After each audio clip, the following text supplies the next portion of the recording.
بسم اللہ الرحمن الرحیم۔ السلام علیکم محترم ناظرین۔ اللہ کے نبی صلی اللہ علیہ وسلم نے فرمایا، جنت کی 4 عورتیں سردار ہیں: مریم بنت عمران، آسیہ زوجہ فرعون، خدیجہ بنت خویلد اور فاطمہ بنت محمد صلی اللہ علیہ وسلم۔ یہ سعادت اللہ کے نبی حضرت محمد صلی اللہ علیہ وسلم کی پہلی زوجہ حضرت خدیجہ بنت خویلد اور ان کی صاحبزادی حضرت فاطمہ رضی اللہ تعالیٰ عنہ کو بھی ملی، یعنی آپ خاتون جنت ہیں۔ بچپن کا واقعہ ہے، ماں سے تعلیم حاصل کر رہی ہیں۔ دوران تعلیم ماں سے پوچھا کہ اللہ کی قدرت نظر آتی ہے لیکن اللہ نظر نہیں آتا۔ ماں نے کہا کہ بیٹی، اچھے اعمال کریں گے تو جنت میں جائیں گے اور اللہ کا دیدار نصیب ہوگا۔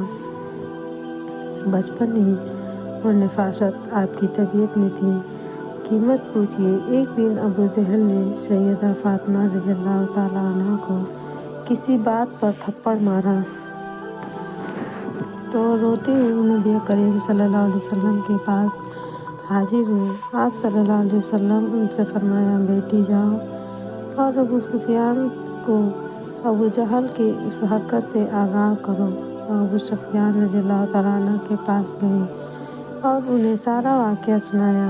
ابو سفیان نے حضرت فاطمہ کی انگلی پکڑی اور سیدھے ابو جہل کے پاس گئے اور حضرت فاطمہ سے کہا کہ جس طرح سے اس نے تھپڑ مارا ہے تم بھی اسے تھپڑ مارو، اگر یہ کچھ بولے گا تو میں نمٹ لوں گا۔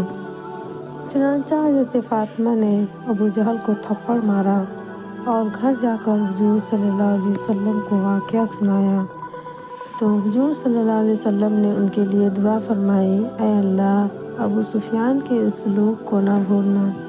یا اللہ کے نبی کی دعاؤں کا نتیجہ تھا کہ 20 رمضان المبارک سن 8 ہجری کو ابو سفیان مسلمان ہوئے۔ ہجرت کے بعد حضرت فاطمہ جب 15 سال کی ہوئی تو اللہ کے نبی کی بیٹی کے لیے حضرت ابو بکر صدیق رضی اللہ تعالیٰ عنہ نے نکاح کا پیغام بھیجا۔ حضور صلی اللہ علیہ وسلم نے فرمایا، اس بات کا اختیار قبضہ قدرت میں ہے۔ حضرت عمر فاروق رضی اللہ تعالیٰ عنہ نے نکاح کا پیغام بھیجا تو آپ نے ان کو بھی یہی جواب دیا۔ ایک دن حضرت ابو بکر صدیق رضی اللہ تعالیٰ، حضرت عمر فاروق رضی اللہ تعالیٰ عنہ اور حضرت سعد بن معاذ رضی اللہ تعالیٰ عنہ مسجد میں تشریف فرما تھے اور حضرت فاطمہ کے بارے میں گفتگو فرما رہے تھے۔ انہوں نے کہا کہ اکابرین قریش کی طرف سے حضرت فاطمہ کے لیے بھیجا جانے والا پیغام کسی کے لیے بھی قبول نہیں ہوا۔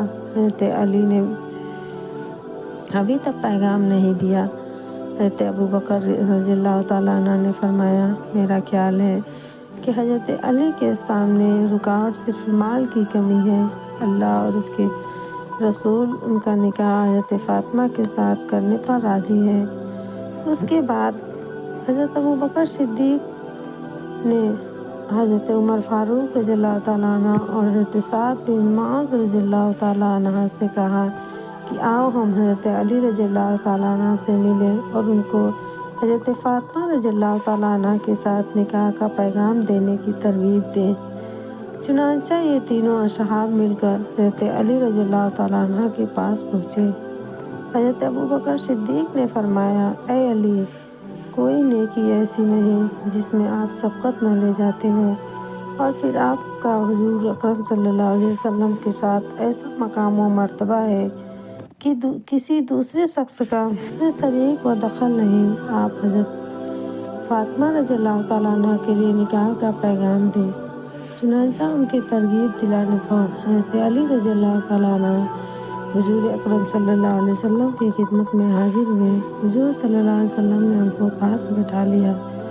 حضرت علی رضی اللہ تعالیٰ عنہ سر جھکائے زمین کی طرف دیکھے جا رہے تھے جیسے کہ کوئی سخت ضرورت مند ہو مگر شرم کی وجہ سے اپنی حاجت بیان نہ کر سکتا ہوں۔ حضور اکرم صلی اللہ علیہ وسلم نے فرمایا، اے علی، تم کس چیز کی خواہش مند ہو مگر اسے بیان کرنے میں شرم محسوس کر رہے ہو؟ جو کچھ تمہارے دل میں ہے کہہ دو، شرم مت کرو۔